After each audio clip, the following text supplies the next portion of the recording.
It is my pleasure and honor to join this webinar. My job today is to talk about challenges in raising awareness about method, whereas Professor Castera after me will talk about the use of NITs and also the clinical care pathway. Here are my disclosures. That being said, I'm going to start with the clinical care pathway. Quite fortunately, in the past few years, one major development in our field is that a number of professional societies have converged on their recommendations. So they are now giving quite similar recommendations on how we should approach patients with mesoth. So in particular, many of the guidelines would say that we should first identify patients at risk. So usually we are talking about cardiometabolic risk factors, followed by the use of simple fibrosis scores such as a FIB-4 index. And when it is abnormal, this is when you would like to have a second-line test or liver biopsy for further characterization. Now, Professor Castera is going to talk more about the clinical care pathway, but what I want to highlight here is that nothing would happen if patients or clinicians are not aware of method. That's why our current topic.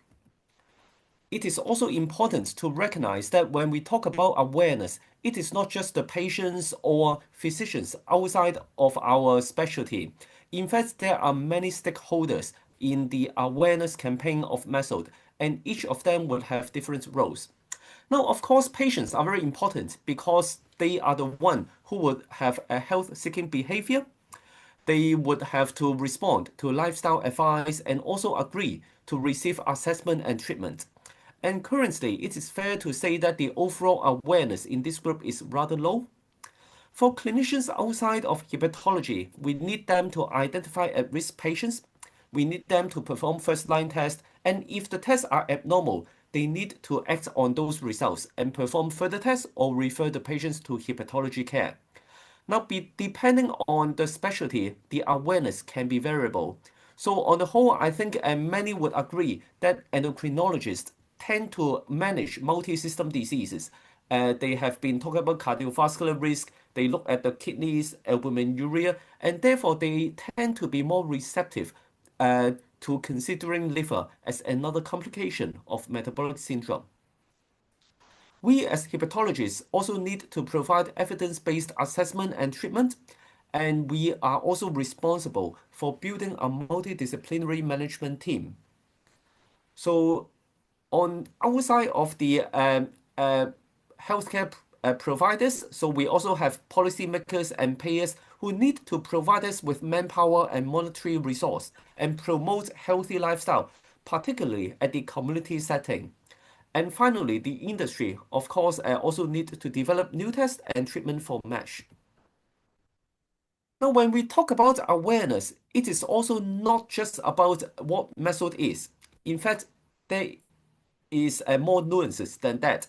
So we need people to understand that liver diseases are due to bad behaviors, so a lifestyle problem, and other things. So as some colleagues or some patients may have a long-standing belief that method is not important. So it is not that they don't know method exists or what method is, but we need their buy-in that method is important. So other common sentiment is that there are no treatments. The registration of resmetirom in the US last year would be a boost to that end, but then still, this is the lack of treatment still loom large in many parts of the world. And finally, we are all aware that there are new developments in metabolic treatment, particularly the GLP-1 receptor agonists have been shown to be beneficial for many metabolic diseases, including MASH.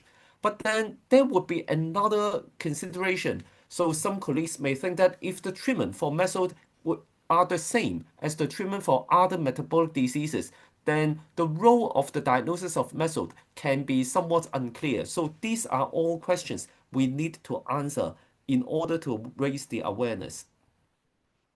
So in terms of barriers to awareness, so like all chronic liver diseases, method also has quite subtle symptoms.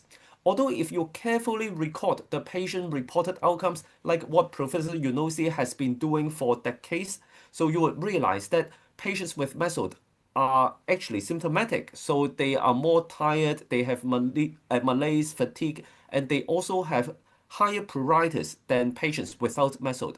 However, none of these symptoms would be considered specific and therefore cannot be directly attributable to the liver disease. So, like all chronic liver diseases, so mesoth also has a slow disease progression. And therefore, if you only see the patient for several years, you may not notice any change, and it is easy to dismiss the disease as unimportant. So on top of that, there are also issues regarding stigma and misconceptions, and Professor Yunosi has clearly demonstrated the presence of stigma would also affect healthcare seeking behavior and also affect the awareness as well. So we are changing the terminology, so we also have the responsibility of clarifying the issue and then clearing any misconceptions. On the other hand, we also have variable healthcare settings, so people treat patients differently in different countries. And also the role of primary care physicians can also be quite different in different countries. So we also have competing health priorities. So a patient with metabolic disease can develop all sorts of complication. And just now we heard that cardiovascular disease is the number one cause of death among patients with obesity and diabetes. However, we also need to highlight the point that if a patient is progressing to advanced liver disease and cirrhosis, this is when liver complications would become more important in terms of driving the outcomes of the patients. So finally, multidisciplinary care is often easier said than done, and therefore it is also our responsibility to make it happen. Now, awareness is a real issue. There are a number of studies indicating that the awareness of mesoth is rather low. So this is one study looking at the enhanced, the older, the older cohort. So in this particular study, the investigators used the US fatty liver index to define hepatic steatosis. And among those individuals, more than 1,500 answered the question on whether they were aware of any liver disease that they might have. So, in fact, the questionnaire is like this. So, they were asked, have you ever been told that you had a liver condition? So based on the patients with positive US fatty liver index, the investigators look into the proportion of participants who said yes, they knew that there was a liver condition. So you can see that overall only 5% of the individuals said that they knew they had a liver disease, and it ranged from less than 2% among black people to over 50, almost 15% in the Hispanic group. So on the whole, one may argue that the awareness remains quite low. So in terms of the understanding of mesoth, it is also quite limited. So there are a number of surveys among healthcare providers, among patients, all indicating that our knowledge and also not only about the treatment of mesoth, about the epidemiology, assessment, etc., would be quite limited. So this is the Aware-NASH survey among 88 countries, among more than 600 healthcare providers. As you can see, on the whole, the majority of patients actually didn't know the correct mesoth preference. So they might, some even said that mesoth preference might be as low as less than 1%. So you can see a range of differences. So as expected, so among GI specialists, hepatologists, the knowledge would be better. However, in other different specialties, you can see varying results. So, for example, among primary care physicians, the knowledge was actually not too different from non-physicians. So this is our study by Professor Yunosi. This time we are talking about knowledge on not only epidemiology, but also pathogenesis, diagnostics, treatment, and also combining all of it. So overall, clearly there would be some deficiency in the knowledge. So again, it varies across specialties, but it also varies across the areas that we are interested in. So, for example, if you talk about diagnostics and also epidemiology, then hepatologists may do better. However, in terms of treatment, so to our surprise, actually, the endocrinologists know much more about treatment than other specialists. So, in fact, so it shouldn't be a one-way travel. So, the communication should be both ways. So, knowing what other disciplines are doing, and also exchange of ideas, and also building the network of management would be of paramount importance. So this is the study that I alluded to earlier. So this is a patient stigma survey that the Global NASH Council conducted 1 year ago. So so what this study shows is, first of all, stigma does happen. However, the source of stigma may not necessarily comes from the word fatty liver or non-alcoholic for that matter. So in fact, among the patients who responded to our survey, the majority thought that obesity or uh, the overweight or obesity would be the major source of the stigma. So what this study shows is that the presence of stigma and discrimination would also affect the patients as symptoms as well. So this is the follow-up study that shows exactly that. So this is using the CLDQ score to record the patient-reported outcomes. So here we divided the patients into those who think that there is stigmatization because of their liver disease and those who didn't. So as shown in the blue bar. So consistently across all emotional and also physical domains, you can see that people who experienced stigmatization because of the liver disease or because of obesity would consistently report poorer quality of life and patient-reported outcomes. And therefore, this is not just a social issue or a justice issue, but it actually affects the patient's well-being and is something important that we should address. Now, how to increase the awareness, and the related question that we want to answer is, if our focus is to identify patients at risk of liver complications, those having advanced liver disease, is it possible that we can identify those patients despite low awareness? So our hypothesis is that it is easy to collaborate with some primary care physicians and identify patients in some prospective projects. However, if you want the primary care physicians in the whole country, in the whole world to do it consistently, it would be more challenging because they would have varying awareness, varying buy-in into the importance of liver disease. And therefore, I think it is important to make it easier. So I think there are two possibilities to make it happen. The first approach would be to make it part of the routine. So for example, we as well as others have demonstrated that it is possible to assess the liver during diabetes complication screening. We picked diabetes because this is the low-hanging fruit. So our diabetologists, endocrinologists have been managing patients with diabetes, and they are very used to screening for multiple complications in different organs.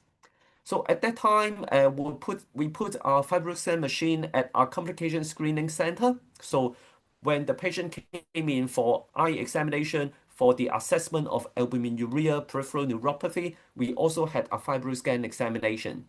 So what we demonstrated was that 70% of those individuals had high CAP value, and almost 20% had high liver stiffness, suggestive of significant or advanced fibrosis.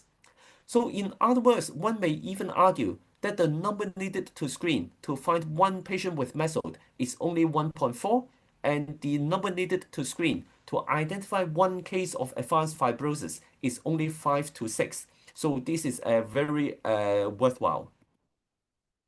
The other approach is to make it automatic, particularly because we quite often use electronic health records nowadays. So to address this, we ran the NAFLD NIT RCT a few years ago. So this is a randomized parallel group pragmatic trial conducted in 5 centers, so general medical and diabetes clinics in Hong Kong and Malaysia. So we randomized the patient one-to-one into the intervention group and the control group.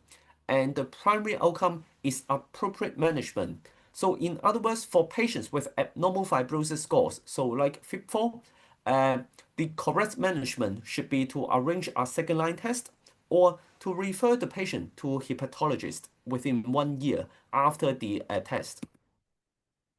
So what happens is that for patients randomized into the intervention group, there would be automated calculation of the FIB4 index and also APRI based on the laboratory parameters at baseline.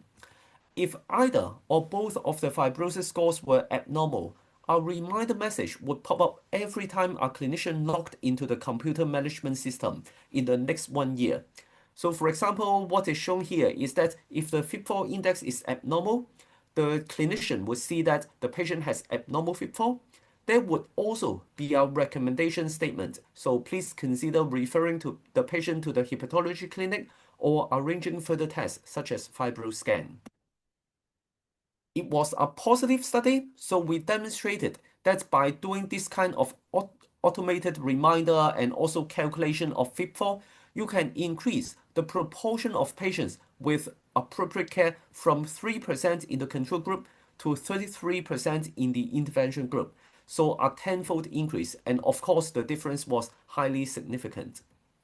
So if we look at the secondary outcomes, the proportion of patients in the entire cohort who were referred to hepatologists would increase from 1% to around 11%.